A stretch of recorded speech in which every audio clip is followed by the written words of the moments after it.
My name is Miguel Garcia, and I'm just generally going to be summing up the project I've been doing for the past, let's say, 6 or 7 months in media, which has been making a horror trailer, as well as other things to go with it, such as a poster and a magazine cover, but I'll be getting into that later on. I guess I'll start off by just talking about the film itself and the general result of it.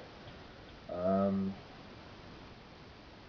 I guess the final result was pretty went against um, a few conventions that are kind of current in horror today, and I guess in most horror just over the years. Um, it's well, first of all, it's an all male cast, but I suppose you could say that was just due towards the fact that we could only get people from our group and a couple of others who I knew to be in it. But we worked with it and we got a fairly we got a pretty good result out of the end. And um, it was odd to see just an entirely male cast for a horror movie, especially this kind, which is, I guess, has aspects of slasher, kind of slasher horror in it, like Scream. Um, the other thing is, the weather conditions kind of go against most conventions because, snow isn't something you often see in horror. Apart from, like things like The Shining, which had snow, but, when it did snow, we decided to work with it because after having watched The Shining, we thought it made a really good feel of isolation and just sort of desolateness, which is something we wanted to create. That plus the forest look, um, we thought would go great, which was something we also drew from Eden Lake, because forest environment is a really good place to film a horror, because there's a lot of places to run and there's a lot of good shots you can take. Um, and it's got a lot of potential for really nice editing cuts, and because it all looks the same, it's this very samey environment, which is can be a problem, um, because sometimes it can bore the viewer. But we, I guess, in terms of that, we kind of made it more character driven to compensate for that, as well as just having a change in weather, because we did film scenes without snow and scenes with snow. Um, but you know,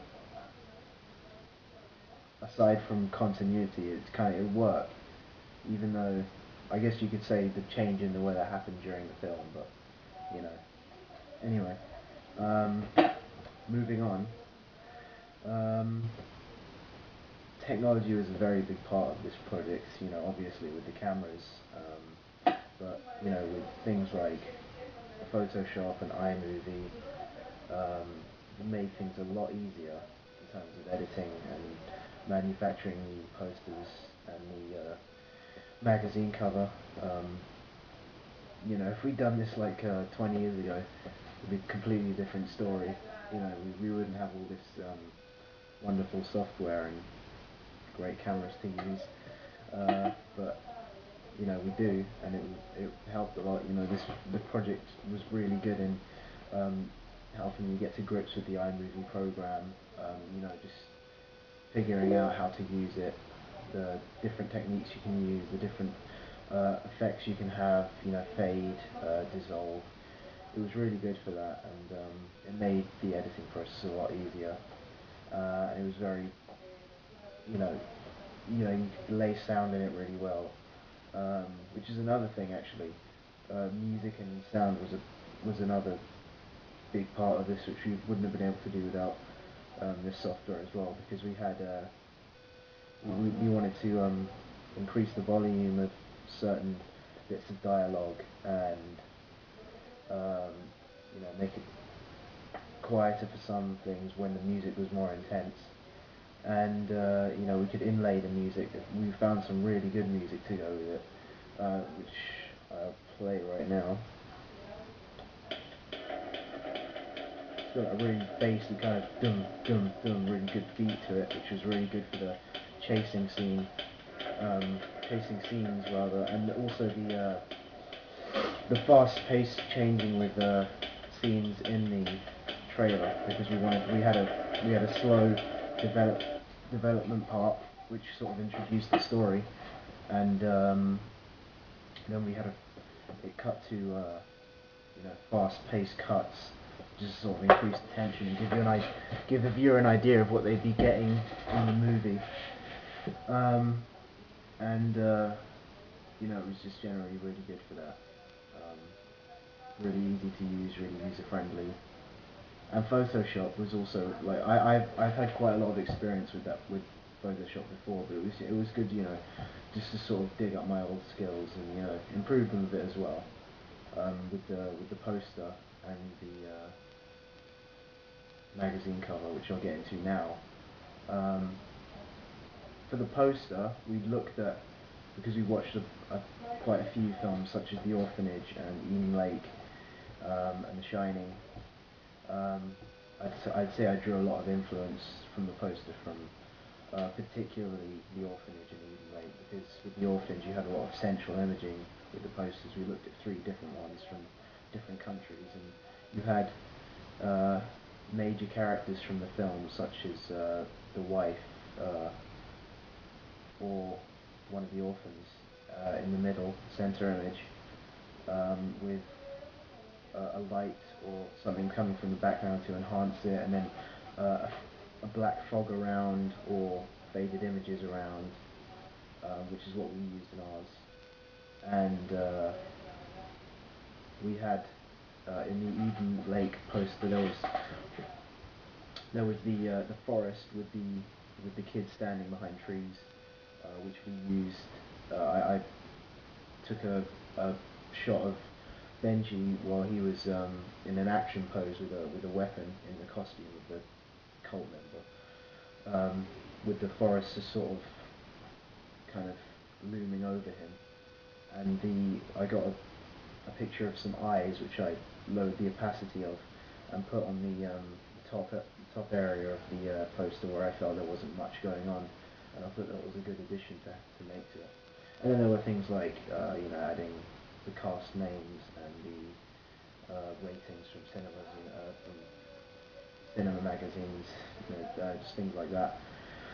And for the magazine cover, this was actually quite lucky, because we literally took a few snapshots of just the filming process just to show evidence, but I ended up using one of them, which was me filming Sam.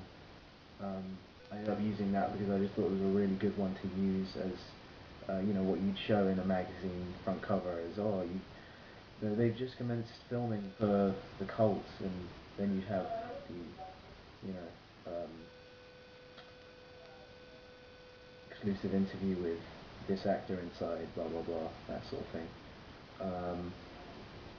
And yeah, that was also a good experience to do that as well, because I had worked on magazine covers in the past with 2 projects. The most recent one being the music magazine, which helped a lot as well, just towards those skills.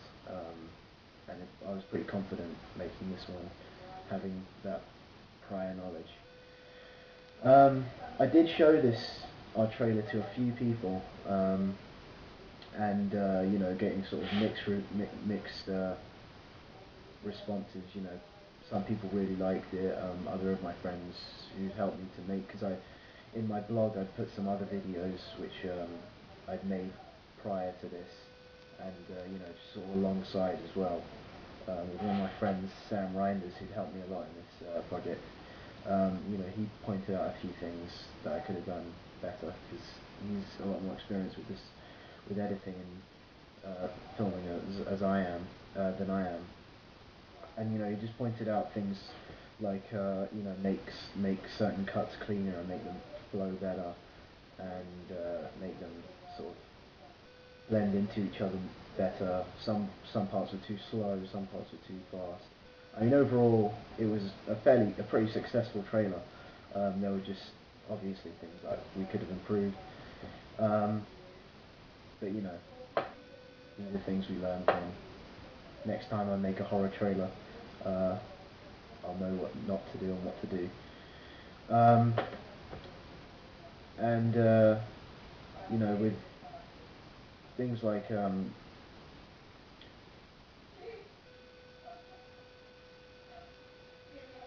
with things like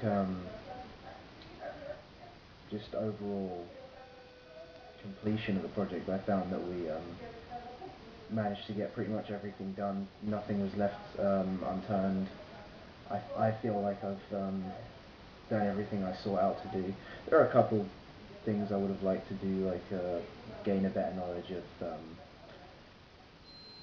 you know, media conventions, and